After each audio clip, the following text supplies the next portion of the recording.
Bienvenidos a Relatos Escalofriantes.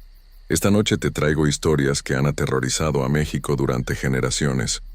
Brujas y encuentros sin explicación. Antes de comenzar, más de la mitad de ustedes aún no están suscritos. Quiero pedirte un favor. Si te gusta el terror, suscríbete y deja tu like. Es gratis y me ayudas muchísimo a seguir trayéndote más historias como estas. Ahora sí, comencemos. A veces uno no sabe qué es real y qué no lo es. Hay cosas que pasan en este mundo que la ciencia no puede explicar, cosas que la gente prefiere olvidar o no mencionar. Pero las historias siguen ahí, pasando de abuelos a nietos, de padres a hijos. Y cuando muchas personas en diferentes pueblos cuentan lo mismo, cuando ven las mismas cosas en las noches oscuras, uno tiene que preguntarse si acaso no hay algo de verdad en todo eso. Porque el miedo no nace de la nada. El miedo nace de lo que hemos visto, de lo que hemos escuchado, de lo que sabemos que existe aunque no queramos aceptarlo. Y en Hidalgo, hay algo que la gente conoce muy bien, algo que les ha quitado el sueño durante generaciones. Beto era un hombre sencillo de Singilucán, Hidalgo. Trabajaba la tierra desde que salía el sol hasta que se ocultaba. Sus manos estaban duras por el trabajo, su piel quemada por tantos años bajo el sol. Vivía en una casita de adobe alejada del pueblo, junto con su esposa María. Era una mujer callada, de esas que hablan poco pero que siempre están ahí. Beto la quería, aunque a veces sentía que no la conocía del todo. Hay personas que guardan secretos, y María era una de esas. Los vecinos del pueblo empezaron a hablar. Primero fueron susurros en el mercado, luego comentarios más directos. Le decían a Beto que su mujer no era lo que parecía, que en las noches, cuando él dormía, ella hacía cosas que no eran normales, cosas que no debía hacer ninguna persona de bien. Beto se reía al principio. Él conocía a su esposa. Compartían la misma cama todas las noches. Comían juntos. Rezaban juntos antes de dormir. ¿Cómo iba a ser cierto lo que decían? Pero las voces no paraban. Cada vez más gente le advertía. Don Refugio, el hombre más viejo del pueblo, se le acercó un día en la plaza. Sus ojos estaban llenos de preocupación cuando le puso la mano en el hombro a Beto y le dijo que tuviera cuidado, que abriera los ojos, que hay mujeres que no son lo que aparentan ser. Mujeres que en el día son esposas y madres, pero en la noche se convierten en algo diferente, algo terrible. En Hidalgo todo el mundo sabía de las brujas. No era un secreto. Era algo que se aceptaba como parte de la vida, como aceptas que llueve o que hace frío en invierno. Las brujas existían, y lo peor es que podían ser cualquiera. Tu vecina, la señora que te vendía el pan, incluso tu propia familia. Nadie estaba a salvo de esa maldición. Dicen que las brujas hacen pactos oscuros, que venden su alma a cambio de poderes que ningún humano debería tener. En las noches más oscuras, cuando no hay luna, ellas realizan sus rituales. Se quitan las piernas dejándolas junto al fuego de sus hogares. Las piernas se quedan ahí, quietas, esperando. Y el cuerpo sin piernas se eleva, se cubre de llamas rojas y anaranjadas, y sale volando por el cielo. La gente del campo las ha visto.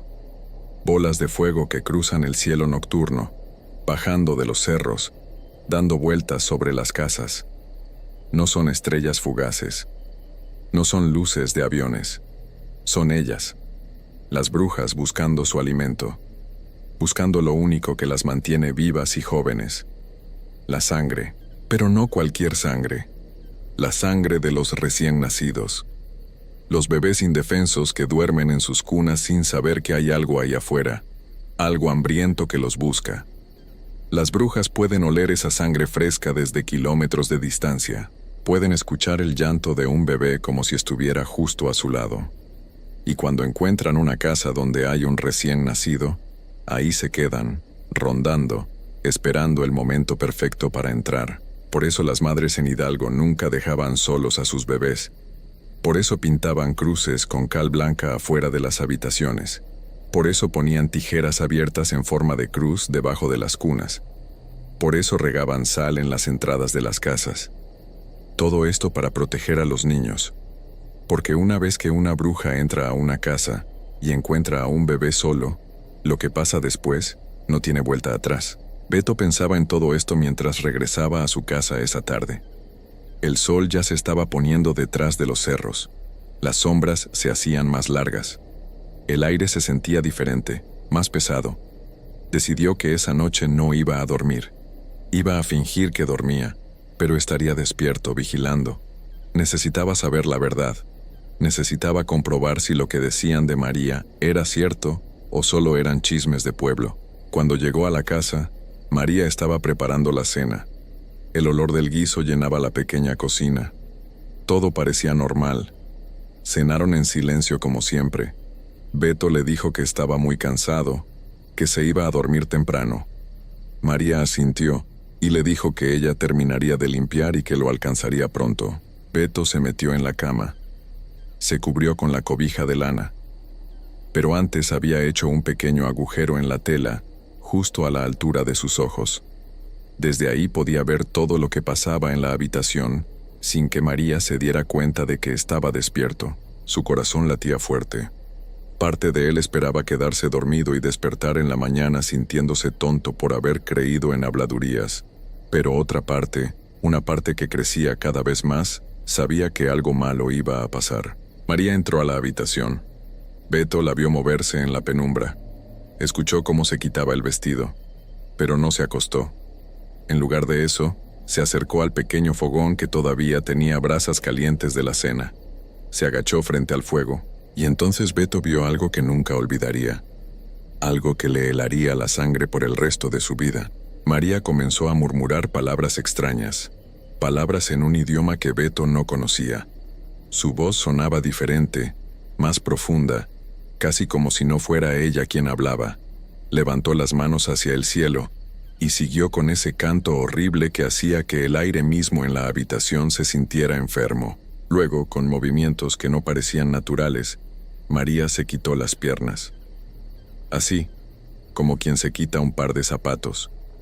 Las piernas se desprendieron de su cuerpo sin sangre, sin gritos, sin dolor. Las colocó cuidadosamente junto al fuego, de pie, como si alguien invisible estuviera adentro de ellas. Y ahí se quedaron, paradas, quietas. Beto quería gritar, quería salir corriendo, pero el miedo lo tenía paralizado. No podía moverse, no podía hacer nada más que mirar a través de ese pequeño agujero en la cobija. El cuerpo de María, ahora sin piernas, comenzó a brillar. Primero fue una luz tenue como el resplandor de una vela, pero luego creció.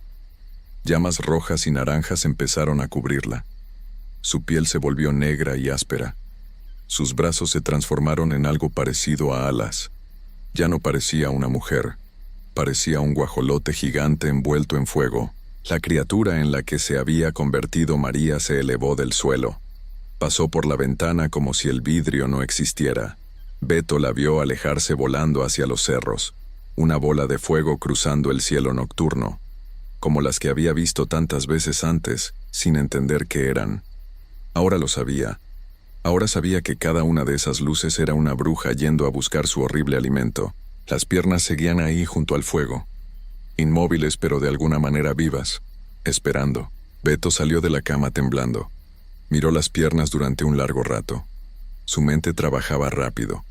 Si lo que le habían dicho era cierto, si las brujas necesitaban sus piernas para volver a ser humanas, entonces, sin las piernas María quedaría atrapada en esa forma horrible para siempre. Con manos temblorosas, Beto tomó las piernas. Estaban tibias. Podía sentir que algo pulsaba dentro de ellas, como un corazón distante. Las cargó y salió de la casa. Caminó hasta el pequeño granero donde guardaba sus herramientas. Ahí, en el rincón más oscuro, escondió las piernas debajo de costales de maíz. Luego regresó a la casa y se metió en la cama. Esperó. Las horas pasaban lentamente. El silencio de la noche era interrumpido solo por los grillos y el viento. Beto no podía dormir. Seguía viendo una y otra vez en su mente la transformación de María, su esposa, la mujer con la que había compartido años de su vida. Todo había sido una mentira. Cuando el cielo empezó a aclararse con los primeros rayos del amanecer, Beto escuchó algo. Un sonido que le puso los pelos de punta. Era un llanto. Un llanto desesperado que venía desde afuera. Se levantó y fue hasta la ventana. Ahí estaba María. O lo que quedaba de ella. La criatura había regresado con las primeras luces del día, pero sin sus piernas no podía volver a ser humana. Estaba en el suelo, arrastrándose con los brazos hacia la casa. Su cuerpo dejaba un rastro oscuro en la tierra. Ya no había fuego cubriéndola.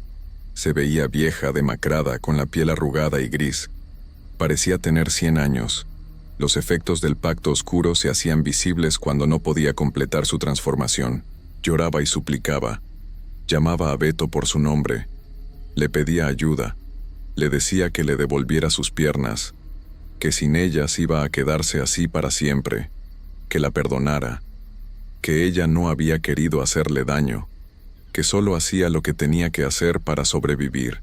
Beto la miraba desde la ventana sin moverse. Parte de él quería ayudarla.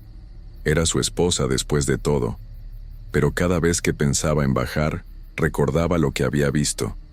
La transformación, el fuego, el propósito horrible de esos vuelos nocturnos, los bebés indefensos, las familias destrozadas por la pérdida. No podía, no debía. Los gritos de María se hicieron más fuertes cuando se dio cuenta de que Beto no iba a salir. Empezó a insultarlo, a maldecirlo. Le decía que iba a pagar caro lo que había hecho, que las demás brujas vendrían por él, que no había escapatoria, que estaba condenado. El sol terminó de salir. La luz del día iluminaba completamente el patio, y entonces pasó algo aún más terrible. El cuerpo de María comenzó a secarse, como una planta sin agua. Su piel se agrietaba. Sus gritos se volvieron más agudos, más desesperados. Se arrastraba en círculos intentando encontrar sombra, intentando escapar del sol, pero no había dónde esconderse. Beto cerró los ojos, pero no podía dejar de escuchar. Los gritos fueron disminuyendo hasta convertirse en gemidos, luego en susurros, luego en nada. Cuando finalmente reunió el valor para mirar de nuevo, ya no quedaba nada más que una forma retorcida y seca en el suelo, como una rama vieja caída de un árbol. Los vecinos empezaron a llegar cuando escucharon el escándalo. Llegaron con palos y machetes pensando que había algún peligro. Cuando Beto les contó lo que había pasado, lo que había visto, algunos asintieron con tristeza, otros miraron al suelo. Todos sabían. Todos lo habían sabido desde el principio. Don Refugio fue al granero y sacó las piernas. Las llevó junto a lo que quedaba de María. Las piernas también se habían secado. Ya no había nada de vida en ellas. Todo terminó. Las pruebas de lo que había sido María estaban ahí para que todos las vieran. El padre del pueblo vino esa tarde, bendijo el lugar, dijo oraciones, pero todos sabían que las oraciones no iban a cambiar nada. Lo que estaba hecho, y lo peor es que María no era la única, nunca era solo una. Las brujas siempre andaban en grupos, se protegían entre ellas, se enseñaban los rituales unas a otras, y ahora sabían lo que Beto había hecho. Esa noche Beto no durmió en su casa. Se fue al pueblo, a la casa de su hermano. Pero incluso ahí, acostado en un petate en el suelo, podía escuchar cosas afuera, pasos que no sonaban humanos, rasguños en las paredes, voces que llamaban su nombre con tonos dulces y amenazantes al mismo tiempo. Su hermano le dijo que se quedara todo el tiempo que necesitara, pero ambos sabían que eso no iba a ayudar. Las brujas tienen memoria larga, tienen paciencia, pueden esperar años si es necesario, pero nunca olvidan, nunca perdonan. Los días pasaron. Beto intentaba hacer su vida normal, iba al campo a trabajar, hablaba con la gente, pero ya no era el mismo. Había algo roto en su interior, algo que nunca iba a sanar. Cada vez que veía a una mujer en el pueblo, se preguntaba si ella también sería una de ellas, si también hacía esos rituales horribles en las noches. Ya no confiaba en nadie. Las pesadillas empezaron a la segunda semana. Veía a María todas las noches. A veces estaba completa, de pie junto a su cama, mirándolo con ojos vacíos. Otras veces se arrastraba hacia él dejando ese rastro oscuro. Siempre le decía lo mismo, que iba a pagar, que lo que hizo no quedaría sin venganza. Beto dejó de dormir. El cansancio lo estaba consumiendo. Sus manos temblaban todo el tiempo. Dejó de comer. La comida le sabía a ceniza. Su hermano le suplicaba que comiera algo, que descansara, pero Beto sabía que no había descanso posible para él. Una noche, 3 semanas después de lo que pasó con María, Beto estaba sentado afuera de la casa de su hermano. El aire estaba quieto. No había viento. No había sonidos. Era un silencio antinatural que hacía que todo se sintiera mal. Entonces las vio. Bolas de fuego bajando de los cerros. No una, no dos, eran docenas. Llenaban el cielo nocturno como estrellas que se movían con propósito. Todas venían en la misma dirección. Todas venían hacia el pueblo. Todas venían hacia él. Beto se puso de pie. Quiso correr, pero sus piernas no respondían. El miedo lo tenía clavado en el lugar. Las bolas de fuego se acercaban más y más. Podía sentir el calor que despedían. Podía escuchar ese canto horrible que María había hecho. Pero ahora eran muchas voces cantando al mismo tiempo. Su hermano salió de la casa al escuchar el ruido. Miró al cielo y se puso pálido. Jaló a Beto hacia adentro y cerró la puerta. Puso la tranca de madera. Dibujó cruces en todas las ventanas con ceniza bendita. Pero ambos sabían que eso no iba a ser suficiente. Las brujas rodearon la casa. El calor era insoportable. Las paredes de adobe comenzaron a agrietarse. El techo de tejas empezó a gotear algo oscuro y espeso. Afuera, las voces seguían cantando. Llamaban a Beto por su nombre. Le decían que saliera, que enfrentara lo que había hecho. La puerta empezó a quemarse. La madera crujía y se doblaba. El hermano de Beto rezaba en voz alta. Pero sus oraciones se perdían entre los cantos de las brujas. Beto supo en ese momento que no había escapatoria. Que desde el momento en que escondió las piernas de María su destino estaba sellado. Podía haber huido. Podía haber fingido no saber nada. Pero eligió actuar. Y ahora iba a pagar el precio. La puerta cedió. Las llamas entraron primero. Luego las sombras de las criaturas. Ya no parecían mujeres. Ya no parecían humanas. Eran algo más viejo. Algo que existía antes de que hubiera nombres para las cosas. Algo que se alimentaba del dolor y del miedo. Los gritos de Beto se escucharon por todo el pueblo esa noche, pero nadie salió de sus casas. Todos sabían lo que estaba pasando. Todos sabían que no se podía hacer nada. Cuando alguien ofende a las brujas, cuando alguien las desafía, el castigo es inevitable. Al día siguiente, cuando salió el sol, la gente del pueblo fue a la casa. Lo que encontraron nunca lo dijeron con claridad. Solo comentaban entre susurros. Solo se hacían la señal de la cruz y miraban hacia otro lado cuando alguien les preguntaba. La casa del hermano de Beto quedó vacía desde entonces. Nadie quiso vivir ahí. Nadie quiso siquiera acercarse. Las paredes todavía tienen marcas oscuras que no se borran con nada. Y en las noches, cuando no hay luna, la gente que pasa por ahí dice que todavía se escuchan gritos saliendo de las ruinas. Beto nunca volvió a ser visto. Su hermano tampoco. Algunos dicen que huyeron a otras tierras. Otros dicen que no hay forma de huir de las brujas. Que una vez que te marcan, eres suyo para siempre.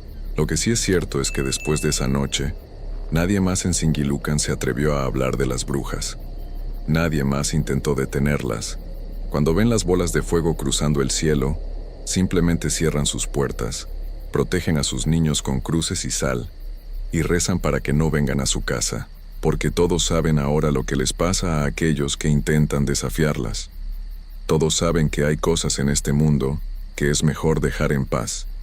Cosas que existían antes que nosotros y que seguirán existiendo después. Cosas que no se pueden vencer, solo se pueden soportar. Y en las noches sin luna, las brujas siguen volando sobre los cerros de Hidalgo. Siguen buscando, siguen alimentándose. Y nadie hace nada para detenerlas, porque nadie quiere terminar como Beto, Porque nadie quiere descubrir que la persona que duerme a su lado, la persona en la que confían, puede ser una de ellas. Y eso es lo más terrible de todo. No saber, vivir con esa duda, despertar cada mañana y preguntarse si la noche anterior tu esposa, tu madre, tu hermana, salió volando envuelta en llamas mientras dormías. El miedo se queda, se mete en los huesos, se pasa de generación en generación, y las brujas siguen ahí, esperando en las sombras, recordándonos que hay cosas en este mundo que nunca vamos a entender, cosas que nunca vamos a poder controlar, cosas que siempre van a ganar. Hay cosas en este mundo que la ciencia no puede explicar, cosas que nuestros abuelos conocían y que nosotros hemos olvidado por vivir pegados a las pantallas. En los pueblos de México, especialmente en aquellos rincones donde la modernidad apenas ha llegado, todavía se cuentan historias que hielan la sangre, historias que no son cuentos inventados para asustar niños, sino advertencias reales que han pasado de generación en generación. Lo que están por escuchar no es ficción, es el testimonio de lo que le pasó a un hombre común y corriente, alguien como usted o como yo, que jamás creyó en estas cosas hasta que las vivió en carne propia. Antonio Medina, conocido por todos como Toño, era un hombre de 32 años que vivía en Tulancingo, Hidalgo. Trabajaba como mecánico en un taller del centro y llevaba una vida tranquila junto a su esposa Rocío y su hijo recién nacido, un bebé hermoso de apenas 3 semanas al que habían llamado Miguelito. Toño era de esos hombres prácticos, de los que no creen en supersticiones ni en cosas del más allá. Cuando su suegra le advertía sobre los peligros de la noche y le pedía que pusiera tijeras abiertas en forma de cruz bajo la cuna del bebé, él se reía y le decía que esas eran creencias de gente mayor, cosas del pasado que ya no tenían sentido en pleno siglo XXI. La casa donde vivían era sencilla pero acogedora, ubicada en una colonia a las afueras del pueblo, donde las calles aún no estaban completamente pavimentadas y la luz de los postes apenas alcanzaba a iluminar las esquinas. Era una zona tranquila, o al menos eso pensaba Toño hasta aquella noche de marzo que cambiaría su vida para siempre. Todo comenzó un martes. Toño había llegado tarde del taller, cansado y con las manos manchadas de grasa. Rocío lo esperaba con la cena lista, pero se veía preocupada, con unas ojeras pronunciadas que él no había notado antes. Le contó que Miguelito había estado muy inquieto todo el día, llorando sin razón aparente, y que ella había tenido un sueño extraño la noche anterior. Soñó con una mujer vestida de blanco que entraba a la habitación del bebé y se quedaba mirándolo fijamente, con unos ojos que brillaban en la oscuridad como los de un gato. Toño le restó importancia mientras comía sus frijoles con tortilla. Le dijo que eran nervios de mamá primeriza, que los bebés lloran y es normal, que no se preocupara tanto. Pero Rocío insistió en que algo no andaba bien, que sentía una presencia extraña en la casa, especialmente en las noches. Toño terminó su cena en silencio, pensando que su esposa estaba exhausta por las desveladas cuidando al niño. Nada más. Esa noche, alrededor de las 2 de la mañana, Toño despertó sobresaltado. No sabía bien por qué había abierto los ojos de golpe, pero sentía esa sensación incómoda de que algo no estaba bien.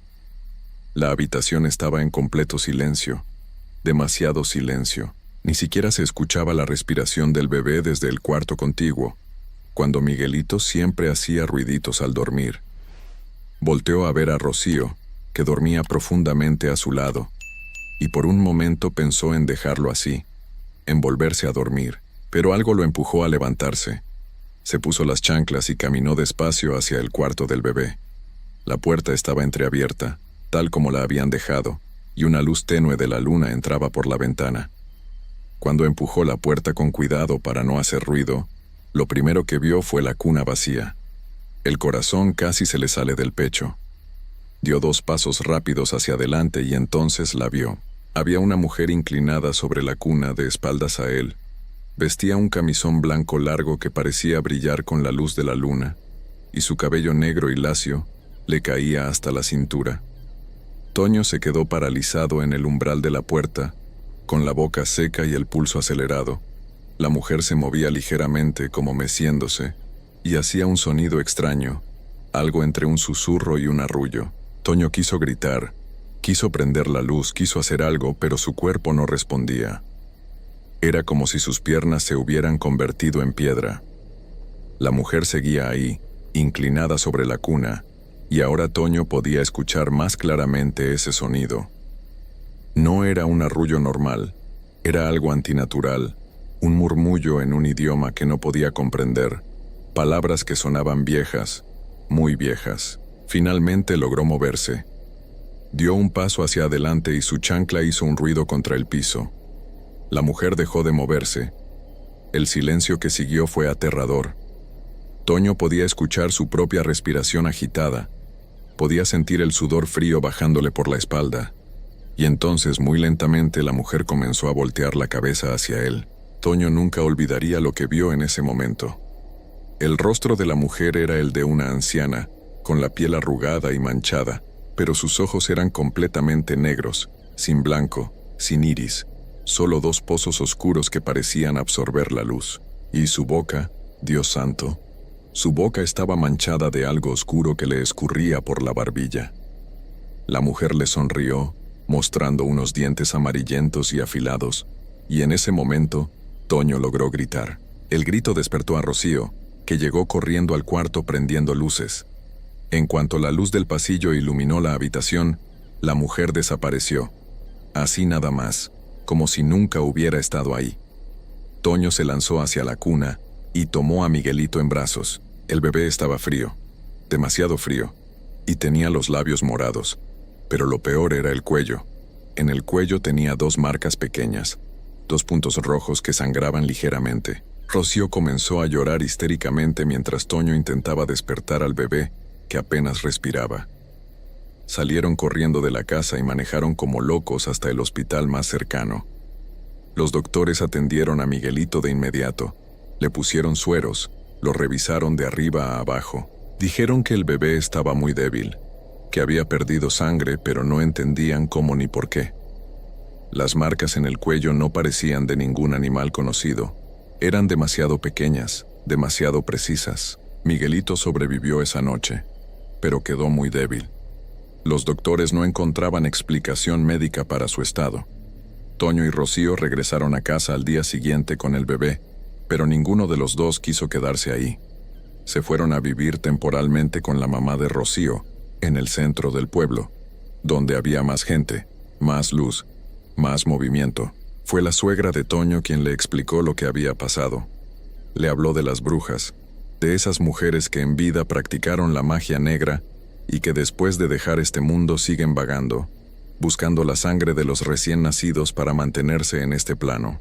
Le dijo que en Hidalgo, y en muchas otras partes de México, estas criaturas son conocidas desde tiempos antiguos, que no son vampiros como los de las películas, sino algo mucho peor, algo que viene de las tradiciones más oscuras de estas tierras. La suegra le mostró cómo proteger al bebé: tijeras en forma de cruz bajo la cuna, un vaso de agua con sal en cada esquina de la habitación, ramas de ruda bendecida colgando de la puerta. Toño, que antes se burlaba de estas cosas, ahora las hacía al pie de la letra, con las manos temblorosas y el miedo marcado en el rostro. Pasaron 3 días relativamente tranquilos. Miguelito poco a poco iba recuperando color, aunque seguía muy callado, casi no lloraba como antes. Toño apenas dormía, se la pasaba vigilando la habitación del bebé toda la noche, sentado en una silla junto a la cuna con un rosario en las manos, aunque él nunca había sido muy religioso. La cuarta noche, a eso de las 3 de la mañana, Toño estaba cabeceando en la silla cuando escuchó un rasguño en la ventana. El rasguño en la ventana fue suave al principio, como si algo estuviera arañando el vidrio con las uñas. Toño abrió los ojos de golpe y miró hacia la ventana. Estaban en un segundo piso. No había forma de que alguien pudiera alcanzar ese vidrio desde afuera, a menos que estuviera volando. El rasguño se repitió, más fuerte esta vez, y Toño pudo ver una sombra moviéndose detrás de la cortina. Se levantó despacio de la silla, con el rosario apretado en la mano izquierda. Su respiración se aceleró cuando vio que la sombra tenía forma humana, la silueta de una mujer con el cabello largo. La figura presionaba las manos contra el vidrio, y Toño podía escuchar ese mismo murmullo de la otra noche, esas palabras antiguas que no tenía forma de entender pero que le helaban el alma. Rocío entró corriendo a la habitación al escuchar los rasguños. Cuando vio la sombra en la ventana, se puso pálida y corrió a tomar al bebé de la cuna.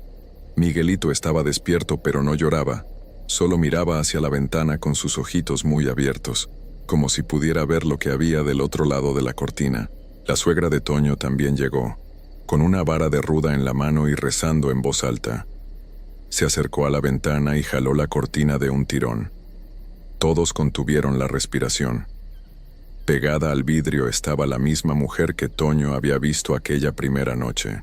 Su rostro arrugado estaba aplastado contra el cristal, dejando una mancha de vaho, y sus ojos negros miraban directamente al bebé en brazos de Rocío. La boca de la criatura se movía pronunciando esas palabras extrañas, y sus dedos largos y huesudos arañaban el vidrio con uñas negras y afiladas. La suegra comenzó a rezar más fuerte, golpeando la ventana con la rama de ruda. La mujer del otro lado siseó como una serpiente, mostrando esos dientes amarillos y puntiagudos, pero no se movió. Siguió ahí, mirando al bebé con una intensidad que daba terror. De pronto, la ventana comenzó a vibrar, como si algo la estuviera presionando desde afuera con mucha fuerza. El vidrio empezó a agrietarse. Toño tomó una de las tijeras que estaban bajo la cuna y la puso en forma de cruz contra el vidrio. La mujer retrocedió un poco, pero no desapareció. Ahora parecía enojada, furiosa. Abrió la boca más de lo humanamente posible y soltó un grito que Toño sintió en los huesos, un sonido agudo y penetrante que hizo que Miguelito por fin comenzara a llorar. Llamaron al padre del pueblo, un señor ya mayor que conocía de estas cosas. Llegó en menos de 20 minutos, con su sotana puesta y un maletín lleno de agua bendita, velas y sal. La mujer seguía en la ventana, esperando. El padre entró a la habitación, vio a la criatura y ni siquiera se inmutó. Había visto esto antes, demasiadas veces. Comenzó a hacer un ritual de protección, echando sal en las esquinas, rociando agua bendita, rezando oraciones en latín que Toño no comprendía. La mujer en la ventana se agitaba cada vez más, golpeando el vidrio con más fuerza. Las grietas se extendían como telarañas. El padre le dijo a Toño que esa criatura no se iba a rendir fácilmente, que había elegido a Miguelito, y que no pararía hasta conseguir lo que quería. Aquella noche fue interminable. La mujer estuvo en la ventana hasta el amanecer, arañando, golpeando, murmurando. Cuando los primeros rayos del sol tocaron el vidrio, la criatura soltó un último grito de rabia y desapareció en el aire, como humo que se disuelve. El padre les dijo que volverían por Miguelito cada noche hasta que el niño cumpliera 40 días de nacido. Después de ese tiempo, según la tradición, el bebé ya no sería tan vulnerable. Su espíritu estaría más arraigado a este mundo. Toño y Rocío se turnaban para vigilar al bebé las 24 horas del día. Ya no iban a trabajar, ya no salían de la casa para nada. La suegra se quedaba con ellos, haciendo limpias con hierbas, quemando copal, rezando sin parar. Cada noche la mujer regresaba, a veces en la ventana, a veces se escuchaba su voz en el pasillo, otras veces simplemente sentían su presencia, ese frío antinatural que se metía hasta los huesos. Miguelito cada día estaba más débil. Ya casi no comía, lloraba muy poco, se la pasaba dormido la mayor parte del tiempo. Los doctores no encontraban nada malo en sus exámenes, pero cualquiera que lo viera sabía que el niño se estaba apagando poco a poco. Toño se sentía impotente, desesperado. Había intentado todo, hasta había ido con curanderos de otros pueblos, pero nada funcionaba del todo. La criatura seguía viniendo, seguía acechando. Una noche, cuando faltaban solo 5 días para que Miguelito cumpliera los 40 días, Toño despertó y encontró la cuna vacía. El pánico lo invadió de inmediato. Las tijeras estaban en el suelo, el vaso con agua y sal estaba volcado. Rocío dormía a su lado con un sueño profundo, antinatural, como si alguien la hubiera hecho dormir a propósito. Toño corrió por toda la casa gritando el nombre de su hijo. Revisó cada habitación, cada rincón, pero no había rastro del bebé. La puerta principal estaba abierta de par en par, moviéndose suavemente con el viento de la noche. Salió a la calle descalzo, en pijama, llamando a Miguelito, aunque sabía que el bebé no podía responderle. Las calles estaban desiertas y oscuras. Las luces de los postes parpadeaban como si estuvieran a punto de apagarse. Toño corrió sin rumbo, desesperado, con lágrimas bajándole por las mejillas. A lo lejos, en dirección al panteón viejo del pueblo, escuchó ese murmullo conocido, esas palabras antiguas que lo habían perseguido todas estas noches. Corrió hacia allá con el corazón destrozado, sabiendo en el fondo lo que iba a encontrar, pero negándose a aceptarlo. El panteón estaba abandonado hacía años, lleno de tumbas viejas cubiertas de maleza y cruces rotas. En el centro, bajo un árbol grande y retorcido, vio la figura de la mujer de blanco. Estaba de espaldas, meciéndose suavemente, y en sus brazos llevaba un bulto pequeño envuelto en una manta. Toño se acercó despacio con las piernas temblando. Quiso gritar, pero no le salió la voz. La mujer volteó a verlo, con esa sonrisa terrible en el rostro arrugado, con esos ojos completamente negros que parecían tragarse la poca luz que había. Le mostró el bulto que llevaba en brazos. Era Miguelito, inmóvil, con los labios morados y la piel tan blanca como el papel. El hombre cayó de rodillas en la tierra húmeda del panteón. La mujer se rió, una risa seca y horrible, y luego comenzó a desvanecerse igual que siempre, llevándose consigo al bebé. Toño gateó hacia donde había estado, extendiendo los brazos hacia la nada, pero ya no había nada ahí. Solo el viento frío de la madrugada y el silencio aplastante de la muerte. Encontraron a Miguelito al día siguiente, cuando salió el sol, acostado sobre una de las tumbas viejas del panteón. Estaba frío, sin vida, con esas mismas marcas en el cuello que había tenido la primera noche. Los doctores dijeron que había sido muerte súbita, que a veces pasaba con los bebés, que no había explicación, pero Toño sabía la verdad. Rocío sabía la verdad. La suegra sabía la verdad. El funeral fue pequeño, solo familia cercana. Toño no lloró durante el entierro. Se quedó parado frente a la tumba pequeña de su hijo, con la mirada perdida, como si algo dentro de él también se hubiera apagado. Rocío no pudo soportarlo. Tuvo que ser internada en el hospital por varios días, sedada, incapaz de procesar lo que había pasado. Toño y Rocío nunca volvieron a ser los mismos. Se mudaron de Tulancingo pocos meses después, tratando de dejar atrás el dolor y los recuerdos, pero el trauma los siguió a donde quiera que fueron. Nunca tuvieron más hijos. Rocío desarrolló un miedo enfermizo a la oscuridad y a las noches. Dormía con todas las luces prendidas y despertaba gritando varias veces por semana. Toño se sumió en el silencio. Apenas hablaba. Se la pasaba trabajando todo el día para no tener que pensar. Años después, Toño regresó a Tulancingo solo una vez, para visitar la tumba de Miguelito en el aniversario de su partida. Llevó flores y se quedó ahí sentado hasta que cayó la noche. Cuando oscureció por completo y el panteón quedó vacío, escuchó a lo lejos ese murmullo conocido, esas palabras antiguas que habían destruido su vida. Se levantó rápido y caminó hacia la salida sin mirar atrás, sintiendo una presencia que lo seguía, unos pasos que coincidían con los suyos. Al llegar a la puerta del panteón, volteó por última vez.